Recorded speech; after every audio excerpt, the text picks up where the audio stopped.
अरबी बोर्ड में निबंध आता है, राइट। तो सबसे पहले बच्चों हमको पैटर्न पता होना चाहिए कि कैसे हमारा कैंडिडेट होना चाहिए, राइट। एक्चुअली क्या होता है, लैंग्वेज सब्जेक्ट है। जैसे मान लो मैं हिंदी की हूँ तो आपका सेक्शन ही में आएगा विभाग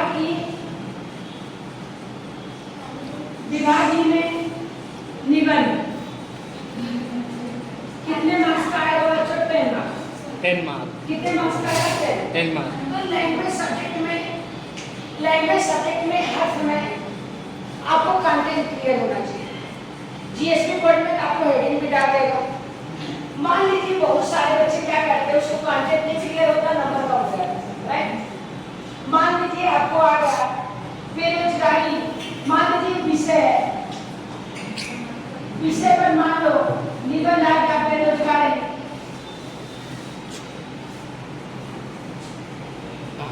बेरोजगारी देश के लिए, बेरोजगारी देश के लिए अभिशाप,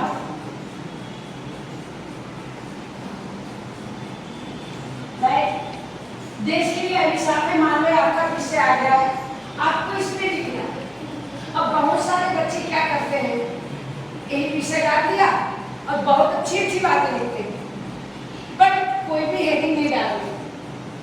तो जो भी चेकिंग का रहता है टीचर, वो आपको समझता है कि आपके पास जानकारियां कम है। तो बच्चों निबंध की जो होती है पहली हेडिंग होती है प्रस्तावना। क्या होती है? प्रस्तावना। आप डालिए प्रस्तावना। पहली हेडिंग फर्स्ट हेडिंग होती है प्रस्तावना। अब आपको प्रस्तावना में आपको 5 लाइन कम से कम बेरोजगारी के बारे में लिखना है कि भाई बेरोजगारी देश के लिए अभिशाप है। बेरोजगारी और गरीबी दोनों सभी बने। आपको एक पॉइंट अच्छा है, आप ऐसा लिखेंगे बेरोजगारी और गरीबी दोनों सभी बने, दोनों सभी बने, दोनों सभी बने, राइट। ये अंडरलाइन का पॉइंट है, बट अंडरलाइन आपको अभी नहीं करना। जब आपका पूरा पेपर कंप्लीट हो जाता है फिर उसके बाद आपको एक बार रिवाइज कर लेना, तब अंडरलाइन करना। मेरी बात समझ रहे हो? क्योंकि अब अंडरलाइन करने लगेंगे आपका टाइम वेस्ट हो जाएगा। बेरोजगारी और गरीबी दोनों सही कहने हैं, क्योंकि बच्चों जो बेरोजगार होगा वह गरीब होगा, राइट। जो बेरोजगार होगा वह गरीब होगा, उसको पैसे की प्रॉब्लम होगी, उसकी आवश्यकताओं की पूर्ति नहीं होगी। हमारे देश में बेरोजगारी बहुत चरम सीमा पर है। इसका अगर रोकथाम नहीं कर दिया गया, एक महामारी का रूप ले लेगा, समझ रहे हो? क्योंकि पहले बच्चों एक लोग कमाते थे, सब लोग खाते थे। अभी महंगाई इतनी ज्यादा है कि जन जन को कमाएगा तो मतलब कि सही है।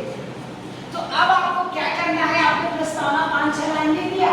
अब डाला हेडिंग दूसरा बेरोजगारी का कारण, बेरोजगारी के कारण, राइट।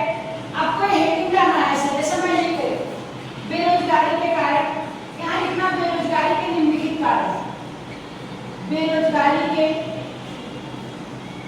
या गरीबी के निम्नलिखित कारण है, निम्नलिखित कारण है। आपका देखिए 2 लाइन भर गया, राइट। आपको जगह छोड़ के भी लिखना है। बेरोजगारी के कितने कारण है? 2। तो नंबर 1 कौन सा कारण है? जनसंख्या में वृद्धि, जनसंख्या में वृद्धि। एंड नंबर 2 है शिक्षा का अभाव, अंधविश्वास, जांच पात भी है, बट इसी 2 हेडिंग से आप निबंध नहीं सकते।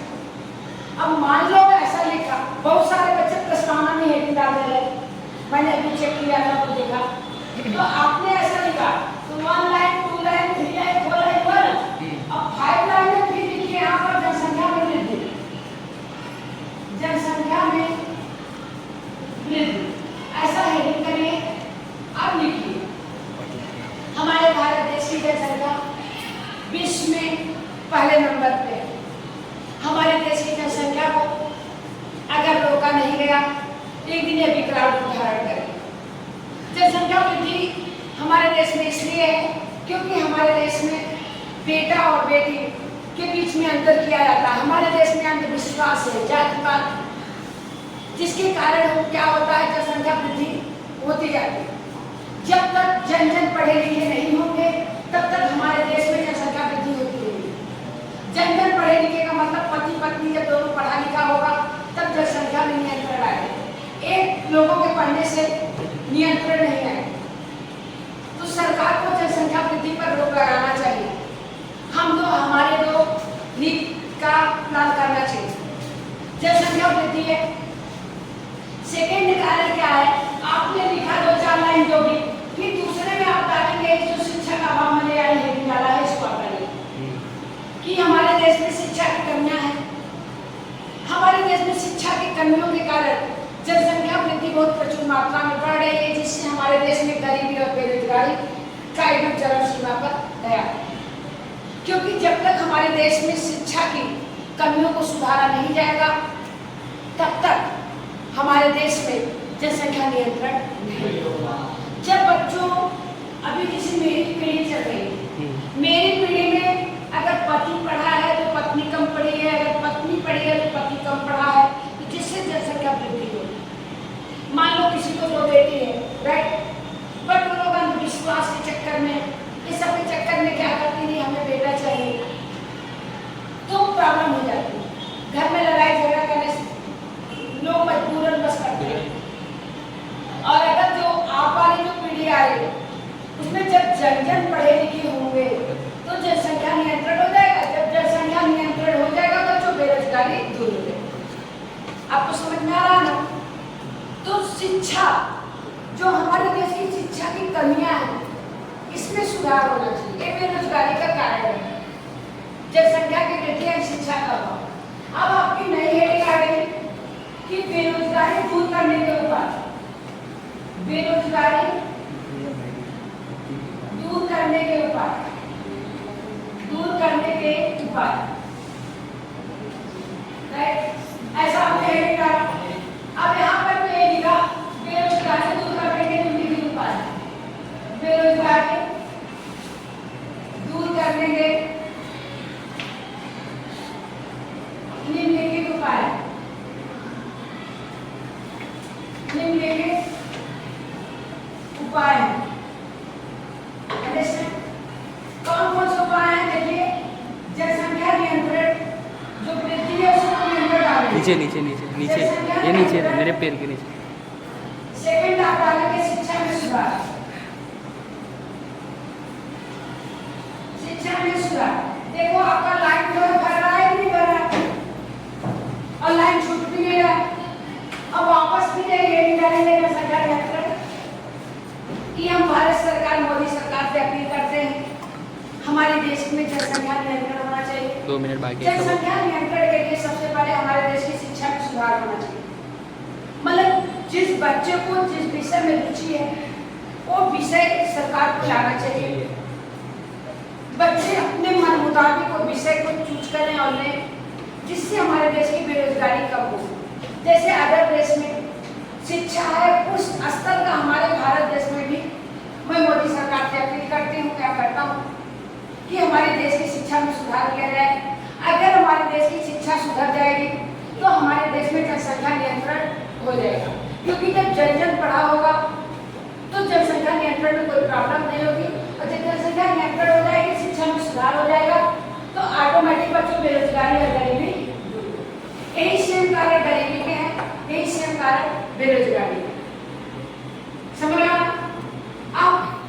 और पेज भरना ना आप लिख सकते हो। बेरोजगारी कई प्रकार की होती है। मौसमी बेरोजगारी, जैसे मान लो फसल लगाना है, अभी धान के फसल लगाने की बात है, बट बारिश नहीं हो रही है, तो जो किसान है वो नहीं लगा पा, मौसमी बेरोजगारी आ जाती है, ऋतु बेरोजगारी आ जाती है। समझ में आ रहा? तो आपको कंटेंट होना चाहिए लिखने। आप इस कंटेंट से लिखेंगे, हेडिंग के द्वारा लिखेंगे, आपका पेज भी पड़ेगा। 10 नंबर मार्क्स के लिए कम से कम आपको 3 पेज लिखना पड़ेगा। अब उस 3 पेज में आपको बिना मतलब का लाइन छोड़ छोड़ करके एक अक्षर यहाँ एक अक्षर यहाँ भी नहीं लिखना है। कंटेंट आपका अच्छा होना चाहिए। निबंध कोई 15 सेकंड बाकी। लास्ट की हेडिंग आपकी उपसंहार होता है। 10 सेकंड बाकी है उपसंहार। पहली हेडिंग होती है प्रस्तावना एंड लास्ट की हेडिंग होती है उपसंहार। हो गया। उपसंहार में आप कोई भी हो गया। लास्ट की हेडिंग उपसहार होती है निबंध कोई लास्ट की हेडिंग उपसहार होती है निबंध कोई करीबी निबंध मेरा सारी एक मेरा अपनी शिक्षा मेरा साथी का हमारा अपनी शिक्षक हमारे देश हमारे व्यवस्था हमारे देश हमारे व्यवस्था का अनुशासन हमारे निबंध का वीडियो अनुशासन पहला निबंध का वीडियो पहला लास्ट का टॉपिक आपका लास्ट का टॉपिक जब आप हेडिंग के साथ जब आप आपका लिखने में अच्छा लगेगा आपका लिखने में अच्छा लगेगा लैंग्वेज सब्जेक्ट में कंटेंट जानना लैंग्वेज सब्जेक्ट में कंटेंट जब तक आपका कंटेंट क्लियर नहीं होगा जब तक आपका मार्क्स नहीं होगा तब तक आपका मार्क्स समझ रहे हो तो आपको जैसे लिखना है समझ रहे हैं ऐसा नहीं आपको जैसे लिखना है उसमें आगे ऐसा नहीं लिखने लगेगा जैसे आप इसमें आप ऐसा नहीं लिखने लगेगा जब संख्या कागज है राइट कर देगा फिर कागज में जैसे संख्या में नंबर 2 फिर नंबर में जैसे संख्या में 3 नंबर 2 इस बार वाला जो टेस्ट होगा उसमें आप लोग जैसा मैं कर रही हूं ऐसे लिखेगा। अब भी जो मैंने टॉपिक पर चेक किया उसमें बहुत सारे बच्चे लिख तो थे बट उतना बराबर नहीं लिखा जितना 11th में आप लोगों ने अच्छा तो आप लोगों को समझ में आया हाँ ना बोलिए आपको आया नहीं आया तो आपको कोई भी टॉपिक हेडिंग के द्वारा लिखना तो जब आप हेडिंग से लिखेंगे इसके निम्नलिखित कारण है ना तो ये चीजें आपका डेडलाइन करते हैं और इससे आपको टॉपिक भी अच्छी लगेगी पहली हेडिंग प्रस्तावना निबंध कोई भी हो एंड लास्ट की हेडिंग तो सबसे पहले बच्चों कंटेंट आप क्लियर करिए मैं यहाँ पर दे रही हूँ अगर आपको कोई भी बच्चे को कोई भी प्रॉब्लम हो हमें कमेंट द्वारा जरूर बताना। अगले टॉपिक में मैं सेक्शन डी का आपको जैसे स्टोरी है 1/3 सारांश है और जो पद्यांश का लिखने का था पद्य विभाग का संदर्भ से क्या था मैं अगले वीडियो में आप लोगों को बताऊंगा।